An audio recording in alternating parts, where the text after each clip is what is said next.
If I told you that Earth nearly didn't exist, asteroid impacts, planetary collisions, ice ages of global proportions, our planet has seen it all. And yet, in some inexplicable way, life not only endured,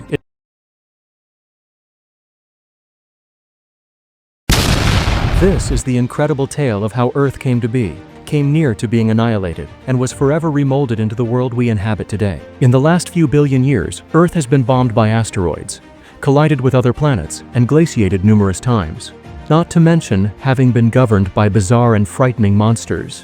Occasionally, it's a miracle that the planet survived this long. But if we want to learn how it all started, we must travel back, way back, 4.6 billion years ago. Our solar system evolved from a compact cloud of interstellar gas and dust. That cloud collapsed into a whirling disk, warming more and more until hydrogen melted into helium. And voila, the sun was born. Earth was forming as well, out of clumps of rock crashing into each other and holding together. When matter coalesced, some bodies grew large enough to be planets. The outer, colder disk created icy gas giants, and the inner, hotter area created rocky planets such as Earth and Mars. Early Earth was a hellish planet, molten, volcanic, and suffocating under poisonous gases such as methane and carbon dioxide. This created our planet's initial atmosphere. Next came a crash that would alter forever our world. A planet about the size of Mars, called Theia, struck young Earth. Debris erupted into space, and the moon was formed. Back then, Earth didn't have oceans. Water only existed as vapor in the superheated air. But 3.8 billion years ago, Earth cooled off. Water condensed. Rain started falling. And Earth became a water world. Water is life's magic ingredient. And of course, life emerged.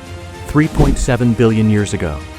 Tiny, microscopic microbes started thriving in the oceans. Land rose out of the oceans, small cratons that would eventually become continents. The very first supercontinent, Valbara, emerged, likely smaller than present-day Australia. Next, the cyanobacteria, Earth's initial photosynthesizers. They put oxygen into the atmosphere, changing the world. But the new oxygen-rich atmosphere caused a vast cooling. Carbon dioxide dropped, Earth froze, its first ice age had begun. Continents moved and combined once more, creating a gargantuan landmass, Rodinia. It probably was Earth's biggest supercontinent. With life developing, things began to get exciting. Between 540 and 485 million years ago, life burst into diversity in the Cambrian explosion. Animals with spines, shells, and eyes dominated the oceans. Among them were the legendary trilobites.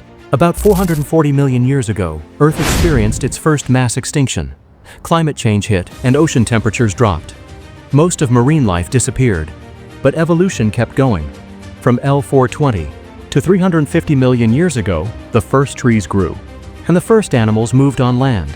250 million years ago, Earth was covered with one supercontinent, Pangaea, but it was also the era of the most lethal extinction in history, the Great Dying.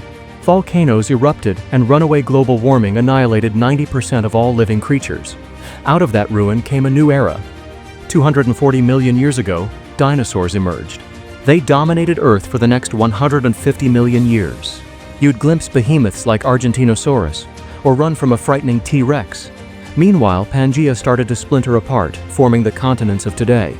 66 million years ago, Earth entered its first ever asteroid impact, directly where Mexico currently exists. It threw dust into the air, blocking sunlight. The climate fell apart as well. Dinosaurs disappeared, mammals remained, and a new era began. About 6 million years ago, early humans existed, Sahelanthropus. 4 million years ago, some of them stood and walked. 1 million years after that, they started making tools. 80,000 years ago, humans learned to control fire. Cooking, heat, protection, everything transformed. Brains expanded, language evolved. Between 40,000 and 15,000 years ago, all the other human species disappeared. Homo sapiens alone were left. 10,000 years ago, humans started farming and living in settled communities. Only 250 years ago, the Industrial Revolution started. We discovered machines, constructed cities, and altered the world. Our numbers exploded. 1 billion in 1804, 2 billion in 1927, and now more than 8 billion. But there's a new danger: climate change. The seas are rising. Biodiversity is declining. We're facing another mass extinction, this time our own. And yet history proves Earth survives. It has weathered cataclysms, fire, ice, and anarchy. And now it's our time to save it. But there's a new danger: climate change. The seas are rising, biodiversity is declining. We're facing another mass extinction, this time our own. And yet history proves Earth survives. It has weathered cataclysms, fire, ice, and anarchy. And now it's our time to save it. This is the history of Earth, your history. A planet shaped by destruction, saved by life, and now, watched over by humanity. Thanks for watching Very News USA. For more journeys through time, truth, and science, don't forget to like, share, and subscribe.